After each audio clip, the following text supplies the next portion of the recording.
अमर बलिदानी सरदार भगत सिंह पर कई फिल्में बनी जो हम अक्सर स्वतंत्रता दिवस और गणतंत्रता दिवस पर देखते हैं। इन सभी फिल्मों में एक सीन हमारे रोंगटे खड़े कर देता है। क्रांतिकारियों को जेल में खराब खाना दिया जाता है, जिसे लेकर एक क्रांतिकारी भूख हड़ताल पर चला जाता है। क्रांतिकारियों की भूख हड़ताल को देख अंग्रेज विचलित होते हैं और जबरन उनकी भूख हड़ताल तुड़वाने के लिए उस क्रांतिकारी की नाक में नली डालकर दूध पिलाने का प्रयास करते हैं, लेकिन यह दूध उसके पेट में न जाकर फेफड़ों में भर जाता है। अंग्रेजों के अत्याचार के बावजूद यह क्रांतिकारी न भोजन लेता है और न ही दवा।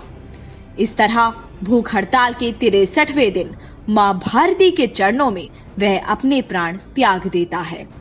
इस क्रांतिकारी का नाम था यतीन्द्र नाथ दास, जिसने आज ही के दिन 13 जुलाई 1929 को लाहौर जेल में अंग्रेजों के अमानवीय कृत्य के विरोध में अपनी भूख हड़ताल आरंभ की थी। कोलकाता में जन्मे यतीन्द्र नाथ के अंदर क्रांति की ज्वाला बचपन से ही दहक उठी थी। 16 वर्ष की आयु तक आते आते वे असहयोग आंदोलन में 2 बार जेल जा चुके थे।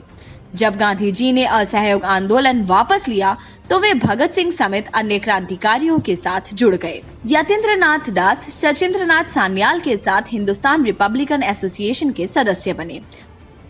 वर्ष 1928 में हुई कांग्रेस के कोलकाता अधिवेशन में यतीन्द्र दास नेताजी सुभाष चंद्र बोस के सहायक बने थे। यहीं इनकी भेंट भगत सिंह से हुई। यतीन्द्र नाथ दास अंग्रेजों को डराने के लिए बम बनाना जानते थे। इनके बनाए हुए बम भगत सिंह और बटुकेश्वर दत्त ने 8 अप्रैल 1929 को केंद्रीय असेंबली में फोड़कर अंग्रेजी शासन के कान की सीटियां बजा दी थीं। 14 जून 1929 को यतीन्द्र नाथ को गिरफ्तार कर उनके विरुद्ध केस चलाया गया और जेल में उनके साथ अमानवीय व्यवहार किया गया। जेल में क्रांतिकारियों को बहुत ही खराब खाना दिया जाता था। अपने साथियों और अपने साथ हो रहे अमानवीय व्यवहार के विरोध में 13 जुलाई 1929 को यतीन्द्र नाथ ने अनशन शुरू किया।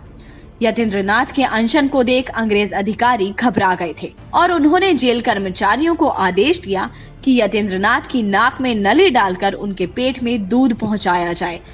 यतीन्द्र नाथ को दिया गया दूध उनके फेफड़ों में भर गया और वे तड़पने लगे, जिसके बाद उन्हें दवा देने का प्रयास किया गया, लेकिन यतीन्द्र नाथ अपनी भूख हड़ताल पर अटल थे। उन्होंने दवा लेने से भी मना कर दिया। इस प्रकार 63वें दिन तक तड़पने के बाद मां भारती के सपूत ने अपने देश की स्वतंत्रता के लिए अपने प्राण न्यौछावर कर दिए।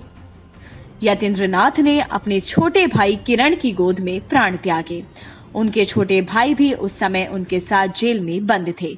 जब यतीन्द्र नाथ के शव को लाहौर से कोलकाता लाया गया तो उन्हें श्रद्धांजलि देने के लिए सड़कों पर इतनी भीड़ उमड़ी कि अंग्रेज अधिकारी अवाक रह गए।